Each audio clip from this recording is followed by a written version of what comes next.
ముఖ్యంగా ఏరువాక పౌర్ణమి శుభాకాంక్షలు అన్నదాతలకు అందరికీ. ఎందుకంటే ప్రపంచానికి ఆహారం ఇచ్చేది రైతులే కాబట్టి వాళ్ళు కొంతమంది తెలిసి తెలియక నెగిటివ్ వర్డ్స్ చెప్తుంటారు ప్రకృతికి. అది వాళ్ళకి తెలియదు అనమాట. అవును, మేము నెగిటివ్ మాట్లాడుతున్నాము, ప్రకృతికి తెలియజేస్తున్నామని తెలుసు. కానీ ఈ పంచభూతాలు శాసిస్తున్నాయి, మన ప్రపంచాన్ని అబ్జర్వ్ చేస్తుంటాయి, శాసిస్తుంటాయి. మనం ఏదైతే పాజిటివ్ మాట్లాడతామో దాన్ని తీసుకుంటాయి, నెగిటివ్ మాట్లాడినా తీసుకుంటాయి. అందుకే రైతన్నలు ఎప్పుడే కానీ నెగిటివ్ మాట్లాడకూడదు అనమాట. ఎప్పుడే కానీ ఏం మాట్లాడాలి, ఎంతసేపు వర్షాలు బాగా వస్తాయి, మనకి పంటలు బాగా వండుతాయి, రేట్లు బాగుంటాయి, మనకు బాగా పాడి పంట అంత బాగుంటుంది అనే మాటే మాట్లాడాల.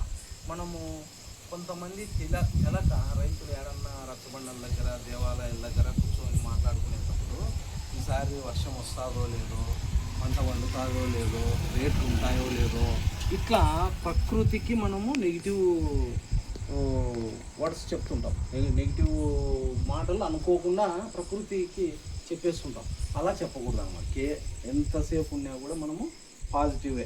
ఎంతసేపు ఉన్నా మనకు మంచి పంటలు వండుతాయి, రేట్లు బాగుంటాయి, పాడి పంట అన్నీ బాగుంటాయి, అందరూ రైతులు ఆరోగ్యాలతో అన్ని పంటలు బాగా పండిస్తారు, మంచి రేట్లతో ఆనందంగా ఉంటుంది.